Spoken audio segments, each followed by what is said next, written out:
Welcome to Animortal Channel. Tanpa berlama-lama lagi, mari kita mulai ceritanya. Di planet Yunxia, Wang Lin duduk bersila dengan cahaya tajam bersinar di matanya. Kekuatan dari sungai dunia bawah menyelimuti dua potongan tulang di hadapannya. Saat itu, kedua tulang tersebut bergerak seolah memiliki kehidupan sendiri. Setelah cahaya keemasan memancar, getarannya semakin kuat. Bukan hanya satu bagian tulang yang bergetar, melainkan seluruh rangkanya ikut berguncang. Seakan ada tangan raksasa yang mencengkeram tulang belakang seseorang, lalu mengguncangnya dengan keras hingga seluruh tubuhnya bergetar hebat. Saat ini, ular pemakan bulan berada dalam kondisi seperti itu. Seluruh planet mulai bergetar dahsyat. Area di sekitar Wang Lin berguncang tanpa henti, tetapi tubuhnya tetap diam seolah terpaku di tempat. Rasa sakit luar biasa menyebar ke seluruh tubuh ular pemakan bulan raksasa itu. Namun, berkat banyaknya buah kenaikan surgawi, rasa sakit tersebut berkurang drastis. Bahkan melalui metode aneh tertentu, rasa sakit itu berubah menjadi sensasi kenikmatan yang luar biasa. Kabut merah meledak keluar dari tentakel-tentakel tak terhitung yang menutupi planet tersebut. Tentakel itu bergetar liar, sementara suara raungan rendah terdengar seakan berasal dari inti planet. Seluruh tentakel di permukaan memanjang dengan ganas.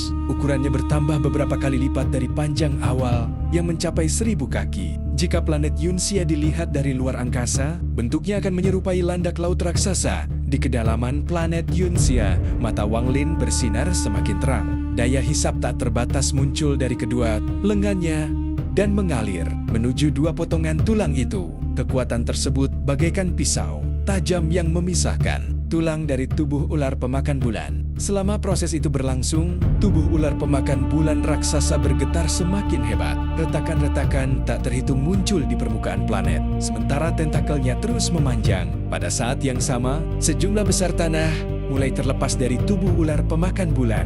Jika dilihat dari langit, daratan itu tampak melayang keluar dari planet menuju angkasa. Dari luar angkasa, terlihat jelas daratan yang tak terhitung jumlahnya perlahan terkelupas dari planet Yunxia. Pemandangan itu menyerupai telur yang cangkangnya retak dan terlepas dengan cepat. Aura kuno perlahan muncul dari dalam planet di tengah debu yang berterbangan. Seolah seekor makhluk buas yang telah tertidur selama bertahan-tahan kini mulai terbangun. Getaran menjadi semakin dahsyat, sementara lebih banyak kabut merah menyembur keluar dari tentakel. Campuran kabut merah dan kabut luar membentuk sesuatu seperti kepompong raksasa yang padat. Di dalam planet Yunxia, cahaya di mata Wang Lin semakin menyilaukan. Tanah berguncang jauh lebih hebat daripada sebelumnya, dan rasa krisis yang mencekam datang dari segala arah. Wang Lin tiba-tiba berdiri, lalu bergerak secepat kilat. Matanya dipenuhi cahaya petir. Dalam sekejap, ia tiba di sisi kiri tulang tersebut. Kedua tangannya langsung mencengkeram tulang itu sambil berteriak. Suara raungannya bagaikan guntur yang menggelegar. Seluruh energi dalam tubuh Wang Lin meledak keluar dan berubah menjadi kekuatan luar biasa. Urat-urat di lengannya menonjol. Bahkan run-run berkilau muncul akibat perputaran energi spiritual surgawinya. Kedua tangannya mencengkeram erat bagian kiri tulang itu. Tatapannya menunjukkan sedikit kegilaan, tetapi di balik kegilaan tersebut tersembunyi ketenangan yang sangat dalam. "Bangkitlah untukku!" teriak Wang Lin sekali lagi sambil menarik dengan sekuat tenaga. Bumi bergetar semakin hebat, dan suara raungan penuh penderitaan terdengar dari dalam tanah. Namun, karena pengaruh buah kenaikan surgawi, ular pemakan bulan raksasa itu tidak mampu memahami perasaan yang sedang dialaminya. Guncangan bumi menjadi semakin kuat. Tubuh Wang Lin menegang sebelum ia menarik sekali lagi. Kali ini, separuh tulang itu berhasil bergeser sejauh 3 inci. Selama tulang itu bisa bergerak, bahkan 1 inci pun sangat berarti. Tanpa ragu, Wang Lin mengerahkan seluruh energi spiritual surgawi di tubuhnya untuk menarik tulang tersebut. Gemuruh tanpa akhir mengguncang bumi saat tulang sepanjang ribuan kilometer itu perlahan ditarik keluar oleh Wang Lin. 7 inci, 10 inci, 3 kaki, 6 kaki, 10 kaki, 100 kaki. Suara gesekan yang dihasilkan cukup untuk mengguncang jiwa. Wang Lin mulai menarik separuh tulang itu dengan kecepatan yang semakin tinggi. Wajah Wang Lin dipenuhi keganasan, sementara energi spiritual surgawi di dalam tubuhnya melonjak liar tanpa kendali. Jika kultivasinya belum mencapai tahap akhir ascendant, tubuhnya mungkin sudah hancur karena tidak mampu menahan ledakan energi sebesar itu. Setiap kali energi spiritual surgawi berputar, kekuatan Wang Lin meningkat drastis. Waktu menjadi hal yang sangat berharga, dan bahaya bertambah berkali-kali lipat setiap detik yang ia habiskan di tempat itu.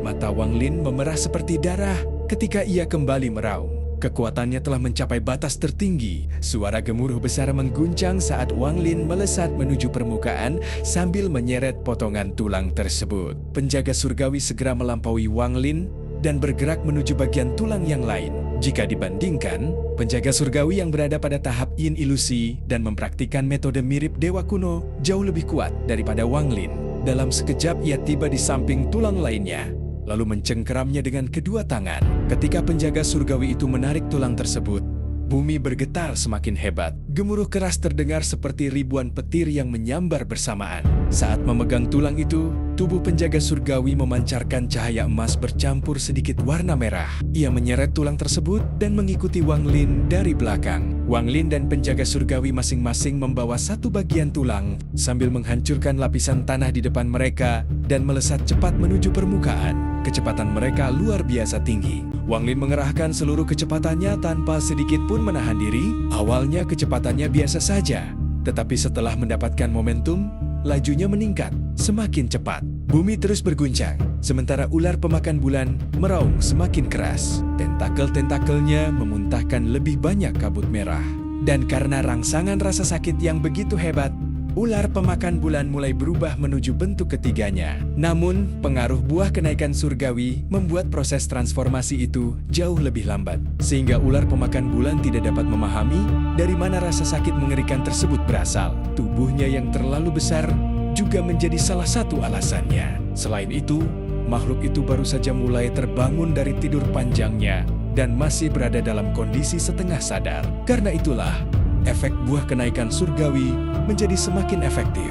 Di tengah gemuruh bumi, Wang Lin akhirnya menerobos keluar ke permukaan. Begitu muncul, kegilaan di matanya semakin kuat. Tanpa belas kasihan, ia mencabut tulang itu keluar dari dalam tanah. Suara ledakan keras kembali mengguncang bumi. Gesekan antara tulang dan tanah menghasilkan suara mengerikan yang cukup membuat kepala siapapun terasa pecah. Potongan tulang itu sangat besar, membentang hingga ribuan kilometer seperti pegunungan tanpa ujung. Dari kejauhan, benda itu tampak seperti naga emas raksasa yang menyala. Karena ukurannya terlalu besar, tulang itu tidak mungkin disimpan di dalam tas penyimpanan. Wang Lin hanya bisa menyeretnya sambil melesat ke langit. Dibandingkan dengan tulang raksasa tersebut, tubuh Wang Lin terlihat sangat kecil. Jika tidak diamati dengan saksama, keberadaannya bahkan nyaris tak terlihat. Pada saat itu juga, bumi kembali berguncang hebat dan penjaga surgawi menerobos keluar. Ia membawa bagian tulang lainnya dan terus mengikuti Wang Lin dari belakang. Mata Wang Lin merah menyala, sementara sirkulasi energi spiritual surgawi di tubuhnya sudah melampaui batas kemampuan fisiknya. Sebagian energi bocor keluar dari tubuhnya, menimbulkan rasa sakit luar biasa. Namun, dibandingkan dengan kesempatan mendapatkan tulang ular pemakan bulan, rasa sakit itu masih layak ditanggung. Wang Lin sadar bahwa ia harus segera pergi. Jika terlambat sedikit saja, semuanya akan berakhir dan nyawanya sendiri bisa lenyap di tempat itu. Ia sama sekali tidak percaya ular pemakan bulan akan membiarkan siapapun yang mencuri tulangnya melarikan diri. Begitu tertangkap dan dimangsa, kematian sudah pasti menantinya. Walaupun tentakel-tentakel itu berusaha melilit tulang tersebut, efek buah kenaikan surgawi membuat gerakan mereka melambat. Namun, karena ukuran tulangnya terlalu besar, tetap saja banyak tentakel berhasil membelitnya. Tanpa ragu, Wang Lin menepuk tas penyimpanannya dan mengeluarkan bendera pembatas. Matanya menunjukkan sedikit rasa sakit hati. Tetapi ia tahu sekarang bukan waktunya untuk memikirkannya. Ia segera membentuk segel tangan dan menunjuk ke arah bendera itu. Bendera pembatas tiba-tiba bergetar dan mengeluarkan suara tangisan sedih. Selama bertahun-tahun, benda itu telah menemani Wang Lin. Dan setelah lebih dari 900 tahun penyempurnaan, sedikit kesadaran mulai lahir di dalamnya. Tangisan menyedihkan itu membawa tekad yang kuat. Bendera pembatas langsung hancur. Lalu pembatas tak terhitung jumlahnya menyatu menjadi meteor hitam. Di dalam meteor itu tampak nyala api menyala saat meluncur menghantam tentakel yang membelit tulang. Penghancuran diri bendera pembatas menghasilkan kekuatan yang sangat dahsyat. Pada saat itu muncul sebuah pembatas raksasa yang bahkan memiliki roh di dalamnya. Roh itu lahir karena Wang Lin dan kini juga hancur demi Wang Lin. Karena pembatas besar tersebut memiliki roh, kekuatan yang dilepaskannya menjadi sangat mengerikan. Saat menghantam tentakel, Gerakan tentakel itu langsung melambat drastis. Namun, ular pemakan bulan terlalu kuat. Bahkan ledakan penghancuran diri bendera pembatas tidak mampu memutus tentakelnya. Serangan itu hanya berhasil menahan mereka untuk sesaat. Wang Lin menghela napas dalam hati, tetapi tangannya tidak berhenti bergerak. Ia menarik tulang yang terbelit itu dengan paksa, lalu melesat menuju kabut di langit sambil membawa tulang tersebut. Sementara itu, bagian tulang yang dibawa penjaga surgawi juga sempat terjerat. Namun, berkat kehancuran bendera pembatas, tulang itu berhasil terbebas dan penjaga surgawi segera mengejar Wang Lin. Selama mereka berhasil menembus lapisan kabut ini, mereka akan mencapai ruang angkasa yang luas tanpa batas. Tetapi tepat pada saat itu, getaran bumi mencapai puncaknya. Sebuah celah raksasa tiba-tiba terbuka di permukaan tanah. Celah itu menyerupai mulut raksasa, dan dari dalamnya terdengar raungan mengerikan yang mampu mengguncang langit dan bumi. Tubuh Wang Lin langsung bergetar hebat. Seluruh energi spiritual surgawi di dalam tubuhnya runtuh seketika. Wajahnya dipenuhi penderitaan sebelum ia memuntahkan seteguk darah segar. Bahkan, tubuh penjaga surgawi itu ikut bergetar. Sementara cahaya keemasan yang menyelimuti tubuhnya mulai meredup. Wang Lin mengatupkan giginya erat-erat. Ia mengabaikan aura mengerikan dari mulut raksasa itu dan kembali melesat menuju kabut tebal di langit. Namun, retakan di permukaan tanah semakin melebar dengan sangat cepat. Pada saat itu, bumi terus terangkat dan seluruh planet bergemuruh hebat. Sebagian besar daratan runtuh lalu terlempar keluar angkasa. Pemandangan tersebut hampir sama seperti saat benda langit asli menyebabkan sebuah planet hancur. Perbedaannya, planet yang dulu hancur mengalami ledakan dari dalam dengan kekuatan penghancur yang luar biasa. Kultivator tingkat rendah yang berada terlalu dekat pasti tidak akan mampu bertahan hidup. Akan tetapi, keadaan planet Yunxia sedikit berbeda. Meski tampak runtuh, tidak ada kekuatan penghancur yang menyertainya. Kejadian itu lebih menyerupai ular pemakan bulan yang baru terbangun. Yang baru terbangun lalu mengguncangkan puing-puing yang telah menumpuk di tubuhnya selama bertahun-tahun. Tanah yang tampak terangkat sebenarnya hanyalah ilusi. Sebab yang disebut bumi itu tidak lain adalah tubuh ular pemakan bulan sendiri. Naiknya permukaan tanah hanyalah akibat ular pemakan bulan membalikkan tubuh dan mengangkat kepalanya. Retakan raksasa itu langsung menutup kembali dengan kecepatan yang sulit dibayangkan. Tatapan Wang Lin berubah dingin. Efek buah kenaikan surgawi masih bekerja. Jika tidak, mustahil baginya untuk melarikan diri. Selama ia mampu menahan ular pemakan bulan sesaat saja, ia bisa menembus kabut dan memasuki ruang angkasa. Wang Lin mengertakkan giginya dan hendak menepuk tas penyimpanannya, tetapi matanya tiba-tiba menyipit. Pada saat itu, ia merasakan fluktuasi yang sangat familiar ketika mulut raksasa tersebut mendekat. Itu adalah fluktuasi dari formasi pedang 7 bintang. Wang Lin segera menarik tangan kanannya dari tas penyimpanan, membentuk segel, lalu menunjuk ke depan sambil berteriak. Formasi pedang berputar. Suaranya dipenuhi kekuatan dan melesat bagaikan petir menuju formasi pedang 7 bintang di dalam mulut raksasa itu.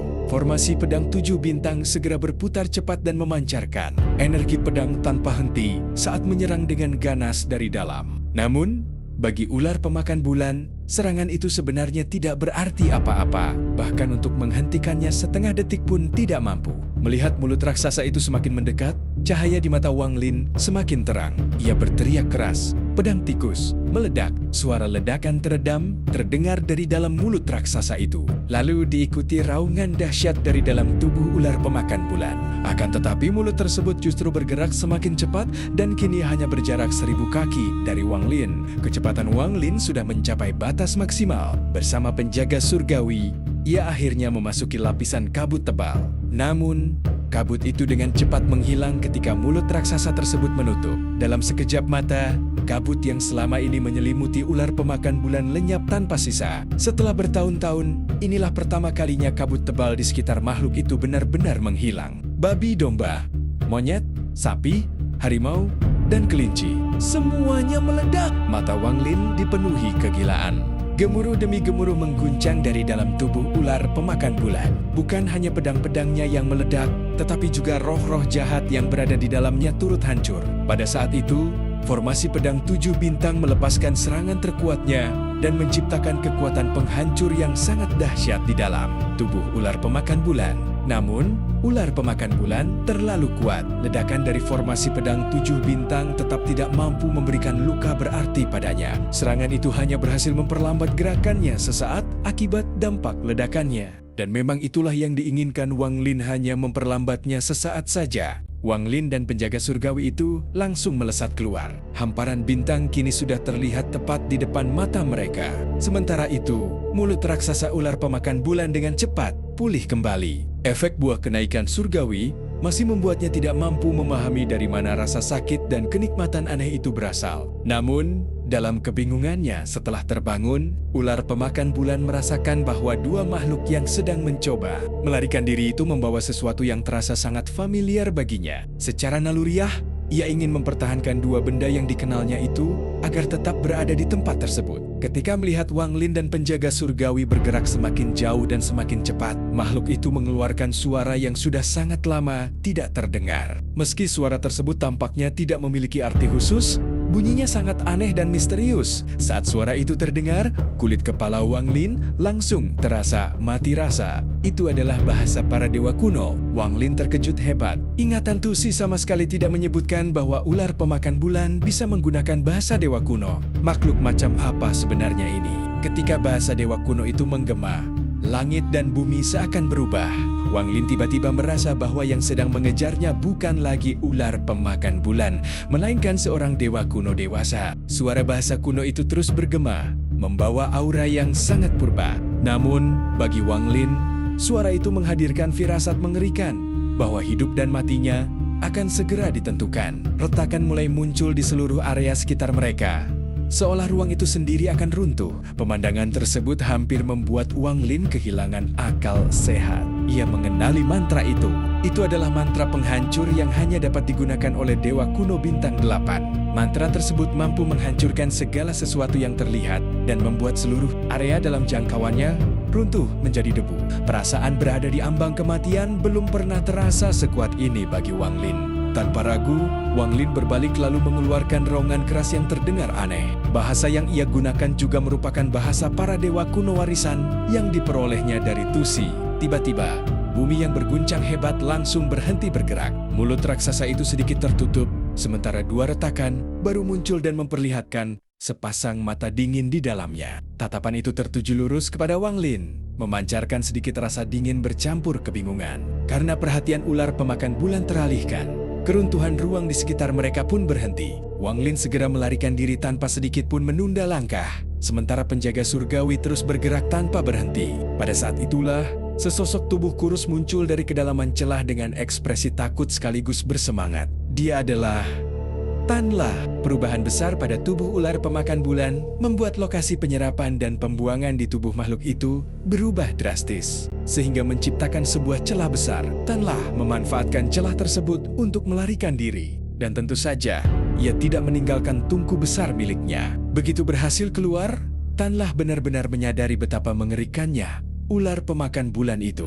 Tanpa membuang waktu, ia langsung menggunakan tungku besar untuk membantunya terbang ke atas. Ketika menengadah, ia melihat retakan raksasa dan bahkan bintang-bintang di luar sana. Kegembiraan yang selama 100 tahun terakhir tidak pernah ia rasakan langsung memenuhi tubuhnya. Air mata bahkan hampir mengalir dari matanya. Hari-hari ketika ia hidup tidak seperti manusia maupun hantu, akhirnya akan segera berakhir. Ia teringat kembali 100 tahun terakhir kehidupannya. Hampir seluruh waktu itu ia habiskan di tempat pembuangan kotoran makhluk buas tersebut. Baginya, hal itu merupakan penghinaan terbesar dalam hidupnya. Terlebih lagi, bau busuk di tempat itu adalah sesuatu yang tidak akan pernah bisa ia lupakan. Meskipun baunya sudah hilang, ia masih merasa seolah aroma menjijikkan itu tetap melekat di hidungnya. Tanlah bersumpah bahwa setelah berhasil kabur, ia tidak akan pernah lagi menginjakan kaki di wilayah utara sistem bintang Al-Haven. Jika suatu hari nanti ia kembali berburu harta karun, ia harus jauh lebih berhati-hati.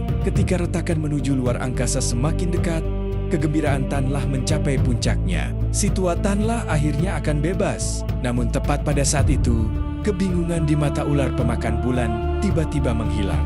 Bahasa para dewa kuno kembali bergema. Seluruh tubuh Wang Lin langsung terasa dingin. Dalam situasi hidup dan mati seperti ini, ia tidak punya waktu lagi untuk ragu. ia segera mengirim perintah kepada penjaga surgawi agar melambat, lalu melemparkan separuh tulang yang dibawa penjaga itu ke arah ular pemakan bulan. Akan kukembalikan setengahnya. Separuh tulang itu menyerupai gunung raksasa. Saat jatuh menembus atmosfer, benda tersebut menghasilkan suara siulan keras yang mengguncang langit. Pemandangan itu membuat mulut raksasa tersebut kembali berhenti bergerak. Keruntuhan ruang di sekitarnya pun sekali lagi terhenti. Ular pemakan bulan menatap gunung yang jatuh dengan cepat itu, sementara kebingungan kembali muncul di matanya. Benda tersebut terasa sangat familiar baginya, tetapi ia tidak dapat mengingat apa sebenarnya itu. Namun tanpa sadar, ia membuka mulutnya, lalu langsung menelan seluruh gunung tersebut. Kegembiraan Tanlah saat itu begitu besar, seolah ia telah memakan buah kenaikan surgawi dalam jumlah tak terhitung. Ia bergerak secepat mungkin sambil terus mendekati celah menuju luar angkasa. Bahkan,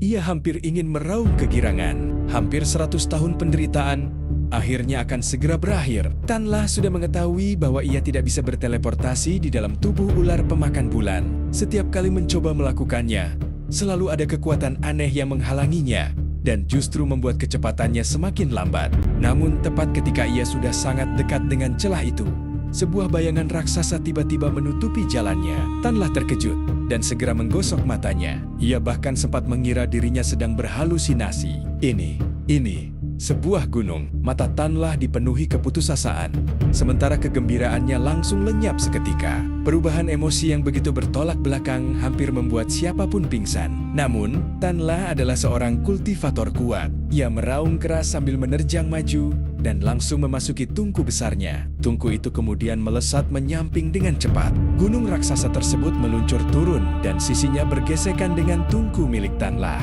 memercikan bunga api ke segala arah. Getaran dahsyat dari benturan itu membuat Tanlah yang berada di dalam tungku terus memuntahkan darah. Setelah nyaris lolos dari hantaman gunung, Tanlah muncul dari tungku dengan wajah pucat pasi. Ia belum sepenuhnya mampu mengendalikan tungku tersebut. Jika terlalu lama berada di dalamnya, ia justru akan dimurnikan oleh aura mengerikan yang terkandung di dalam tungku itu. Setelah menelan separuh gunung tersebut, kebingungan dalam diri ular pemakan bulan semakin kuat. Perasaan itu terasa begitu akrab, begitu familiar, seolah ingatan tertentu hampir muncul kembali. Memanfaatkan momen keraguan ular pemakan bulan, Wang Lin segera memerintahkan penjaga surgawi untuk membantu membawa tulang yang tersisa.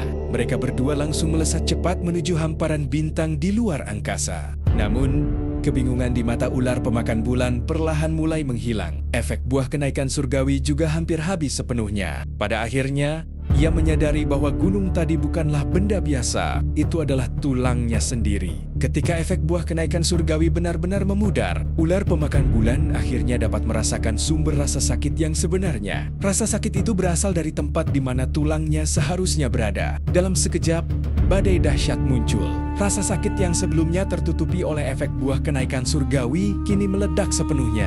Hal itu membuat amarah ular pemakan bulan meletus tanpa kendali. Dan cerita pun berakhir. Sampai jumpa di episode berikutnya.